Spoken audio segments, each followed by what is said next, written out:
ओम शांति। 27 जून की बाबा की मुरली।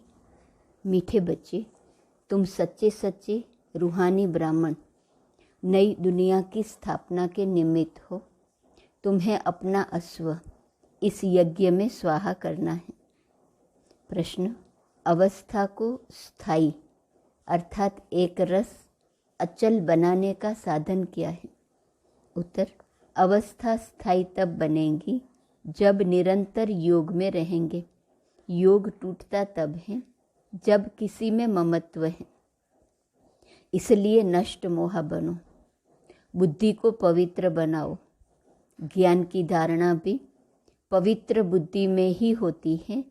इसलिए बुद्धि रूपी बर्तन स्वच्छ हो, बाप से योग जुटा रहे। गीत, यही बहार है दुनिया को भूल जाने की। ओम शांति। निराकार शिव भगवान उवाच, आकार और साकार को भगवान नहीं कहा जा सकता। अब तुम बच्चे जानते हो, हम इस संगम पर बैठे हैं। बाप ने समझाया है, इस समय तुमको दैवी संप्रदाय नहीं कह सकते। इस समय तुम ब्राह्मण संप्रदाय हो। ब्राह्मण भी इस समय 2 प्रकार के हैं। अब यह है सच्चे ब्राह्मणों का कुल। वह ब्राह्मण लोग यह नहीं जानते कि सच्चे ब्राह्मण मुख वंशावली ब्राह्मण भी हैं, तो उन्हों को भी परिचय देना पड़े। अगर कोई आए तो उनसे पूछना चाहिए। ऐसे बहुत हैं जो अपने को ब्राह्मण कहलाते हैं। उन ब्राह्मणों में बहुत प्रकार के होते हैं। यहाँ तुम एक ही ब्रह्मा के मुख वंशावली सच्चे ब्राह्मण हो। ब्रह्मा के बच्चे तुम ब्राह्मण ब्राह्मणियाँ हो। विकार में जा नहीं सकते। छोटे बड़े सब ब्राह्मण ठहरे तो वह हैं जिस्मानी ब्राह्मण। तुम हो सच्चे रूहानी ब्राह्मण, ब्रह्मा के मुख वंशावली। तुम जानते हो, हम सच्चे ब्राह्मण ब्रह्मा की औलाद हैं। परमपिता परमात्मा अपने पोतरे पोत्रियों को पढ़ाते हैं पुत्र द्वारा। पुत्र हैं प्रजापिता ब्रह्मा। बल शास्त्रों में दक्ष प्रजापिता का भी नाम है। अब दक्ष कोई हुआ नहीं है, इनका ही दक्ष प्रजापिता नाम रखा है। शास्त्रों में यह बात है कि अश्व अर्थात घोड़ों को हवन करते थे। अभी अश्व तो तुम हो। उन्होंने तो कहानी बैठ लिखी है, यथार्थ अर्थ को समझ नहीं सकते। कुछ न कुछ अक्सर आए हुए हैं। जैसे नाटक बनाते हैं झांसी की रानी, नाम तो है परंतु वे एक्टर्स रियल तो नहीं हैं।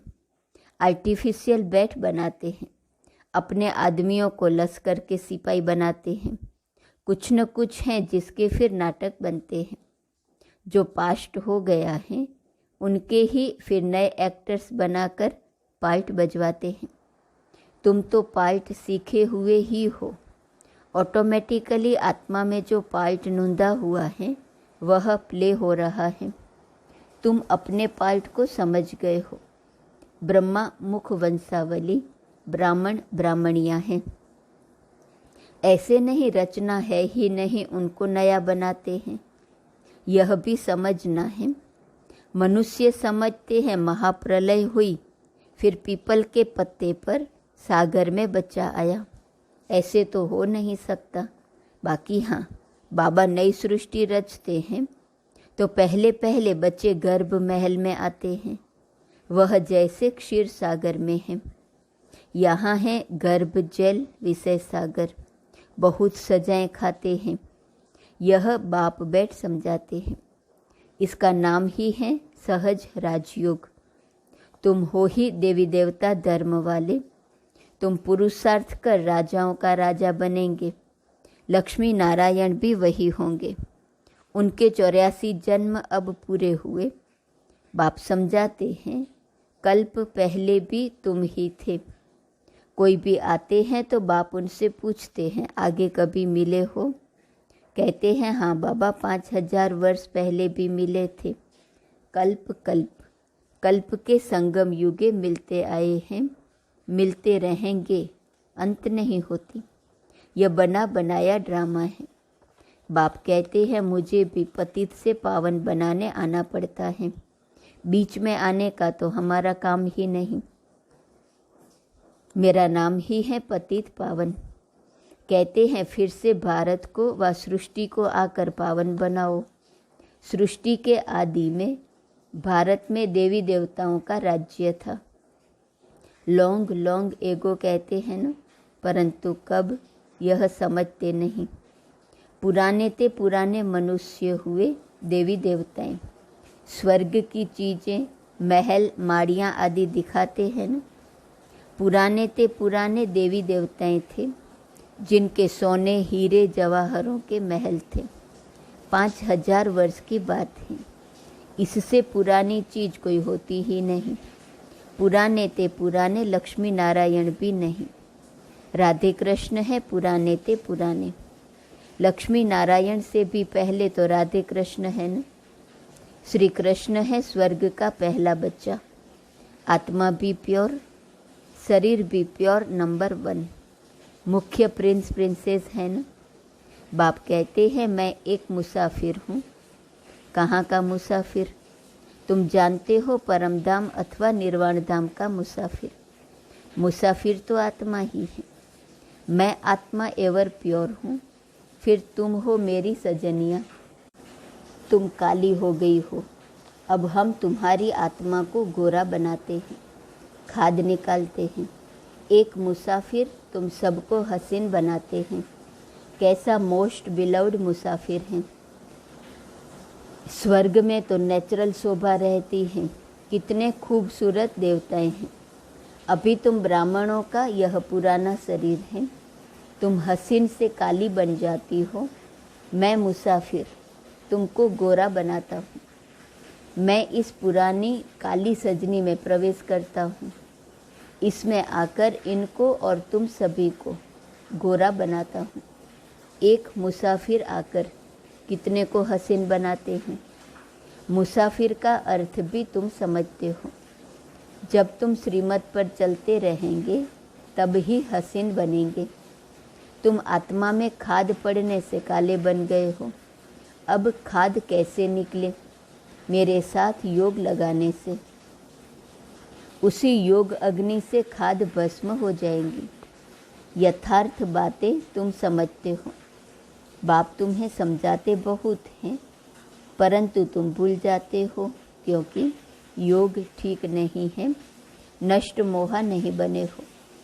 बाप तो एवर प्योर अथवा पवित्रता का सागर है। तुम जानते हो हम आत्मा ही आयरन एजेड बनी है, तो जेवर भी जूठा मिला है। इसलिए पहले आत्मा की खाद को निकालना चाहिए। बाप को याद करो। इसको योग अग्नि कहा जाता है। शिव बाबा कहते हैं मैं तो एवर प्योर हूँ। मैं नहीं होता तो तुमको प्योर कौन बनाए? अपने को आत्मा पक्का निश्चय करो। हमारी आत्मा में 84 जन्मों में खाद पड़ी है। अभी हम बाबा के साथ योग लगाने से पवित्र हो जाएंगे। कोई विकार नहीं रहेगा। अगर कोई रह गया तो सजा खानी पड़ेगी। तो क्यों न निरंतर पुरुषार्थ करें। मेहनत से अवस्था ऐसी हो जो कभी भी माया का तूफान हिला न सके। अचल घर बन जाओ। आत्मा जो इसके अंदर है वो बाप की याद में परिपक्व अवस्था में आ जाए तो फिर कर्मातीत अवस्था आ जाएंगी। कोई विकर्म नहीं होगा। आत्मा पवित्र हो जाएंगी। मेहनत है न। परमपिता परमात्मा का भी पार्ट है। हम उनको याद करते हैं। वह कैसे आकर पढ़ाते हैं, सो तो प्रैक्टिकल में होगा न। भगवान ने पढ़ाया था 5000 वर्ष पहले। बरोबर प्राचीन भारत का राजयोग सिखाया था। बच्चे जानते हैं यह वही प्राचीन राजयोग है। बाप कहते हैं मुझे याद करो, इसमें ही मेहनत है। सारी याद की बात है। बाप फरमान करते हैं मुझे याद करो, परंतु माया फरमान पर चलने नहीं देती, विघ्न डाल देती है। बाप कहते हैं मुझे याद करने से तुम मेरे जैसे पवित्र बन जाएंगे और फिर नॉलेजफुल ब्लिसफुल बनते हो। तुम ब्लिस कर रहे हो। तुमको यहाँ 3 पैर पृथ्वी के नहीं मिलते और बाप तुमको सारे विश्व की बादशाही देते हैं, इसलिए सब बाप को याद करते हैं। वाणी से परे जाने के लिए मनुष्य वानप्रस्थ लेते हैं, अर्थात मुक्ति धाम में जाना चाहते हैं। मुक्ति, जीवन मुक्ति तो बाप के सिवाय कोई दे नहीं सकते। बाप द्वारा तुम पहले शूद्र से ब्राह्मण बनते हो, तकलीफ की कोई बात नहीं। उठते बैठते, चलते फिरते अपना पुरुषार्थ करते रहो। तुम समझते हो याद करेंगे तो गोरे बन जाएंगे, तुम्हारी आत्मा पवित्र हो जाएंगी। पावन बाप आकर पावन होने की युक्तियाँ बताते हैं। मोस्ट बिलवेड बाप को याद करते रहना है। मनुष्य बीमार पड़ते हैं तो उनको कहते हैं फलाने को याद करो, परंतु ऐसे थोड़े ही वह याद ठहरेंगी। इसमें बड़ा अभ्यास चाहिए, तब ही अंतमति सोगति होंगी। तुमको बाप की याद में रहना है, कर्मातीत बनना ही है। योग से विकर्मों को भस्म करेंगे तो वह सजाएं नहीं खाएंगे। योग में नहीं रहेंगे तो सजा खाकर मुक्ति धाम में जाएंगे। इसमें भी नंबरवार हुआ तो गोरा मुसाफिर एक बाबा है। मुसाफिर तो सभी आत्माएं भी हैं।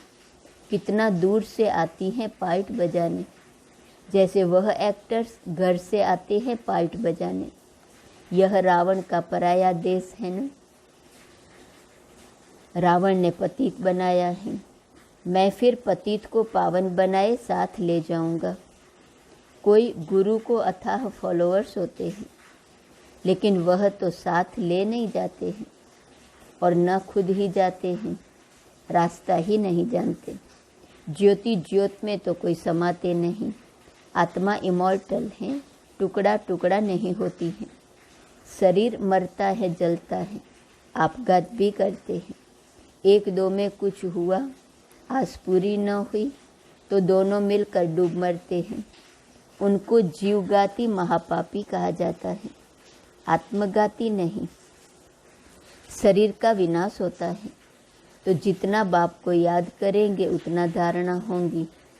भल कोई कितनी भी अच्छी मुरली चलाने वाला हो, माया ऐसी है जो एक थप्पड़ से खलास कर देती है।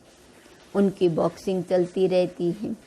यह युद्ध स्थल है न, युद्ध का मैदान है। शास्त्रों में तो क्या क्या बैठ दिखाया है, रात दिन का फर्क है।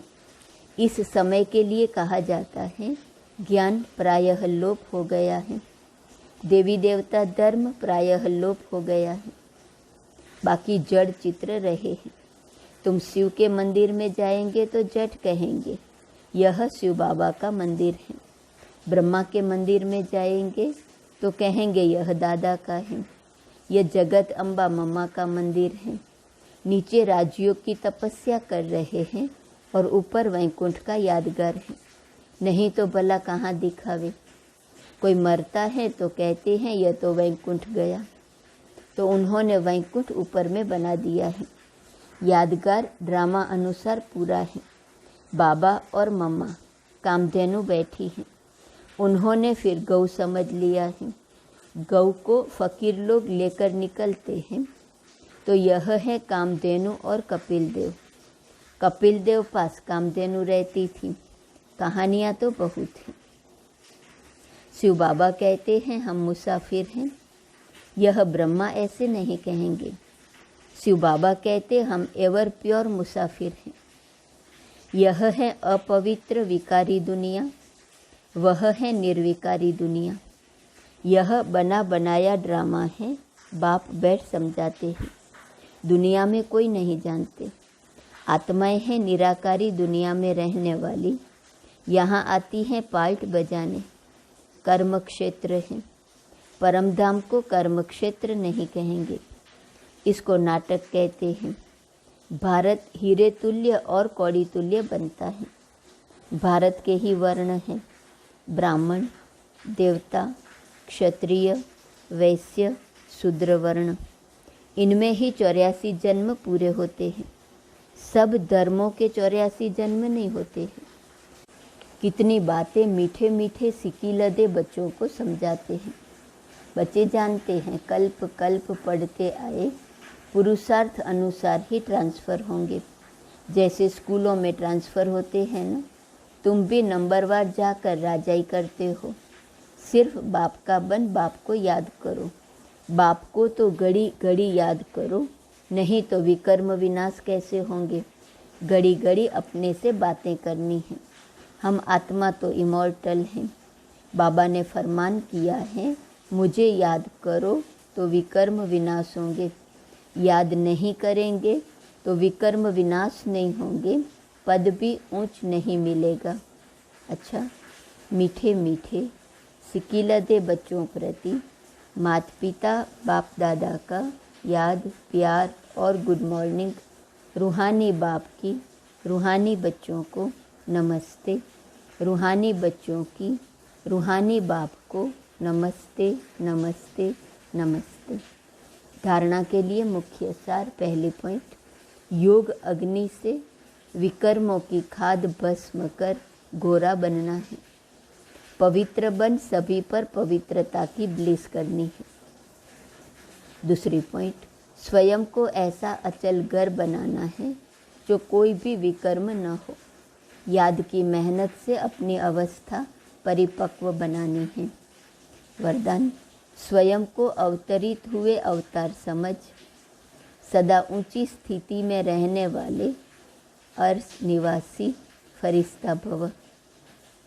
जैसे बाप अवतरित हुए हैं, ऐसे आप श्रेष्ठ आत्माएं भी ऊपर से नीचे मैसेज देने के लिए अवतरित हुए हो। रहने वाले सूक्ष्म वतन व मूल वतन के हो। देह बान रूपी मिट्टी अथवा पृथ्वी पर आपके बुद्धि रूपी पांव नहीं पड़ सकते, इसलिए फरिश्तों के पांव सदा फर्श से ऊपर दिखाते हैं। तो आप सब ऊंची स्थिति में स्थित रहने वाले अर्श निवासी अवतरित हुए अवतार हो। इसी स्मृति से उड़ती कला में उड़ते रहो। अर्श अर्थात आसमान, फर्श अर्थात धरती। तो फरिश्तों के पांव धरती पर अर्थात फर्श पर नहीं, फर्श से ऊपर। स्लोगन, स्व परिवर्तन के तीव्र पुरुषार्थी बच्चों को ही बाप के दुआओं की मुबारक मिलती है। स्व का परिवर्तन करने का पुरुषार्थ करो तो बाबा की दुआएं मिलेंगी। आज का स्वमान है, मैं संपन्न और संपूर्ण हूँ। अव्यक्त इशारे की पॉइंट 27 जून। बाप दादा ने अपने साथ साथ बच्चों को भी सारे विश्व की आत्माओं को पहली रचना सर्व का पूर्वज बनाया है। आप विश्व के पूर्वज हो, पूज्य हो, सारे सृष्टि के वृक्ष की जड़ में आधार मूर्त हो। बाप दादा ने अपने हर बच्चे को विश्व का आधार मूर्त, उदाहरण मूर्त बनाया है। सदा इसी रूहानी फखूर में रह, बेफिक्र बादशाह होकर रहो। यही संकल्प रहे कि जो हो रहा है वह बहुत अच्छा, और जो होने वाला है वह और ही अच्छे से अच्छा। सभी फिक्रातों का बोझ बाप दादा को अर्पण कर डबल लाइट के ताजदारी बनो। ओम शांति।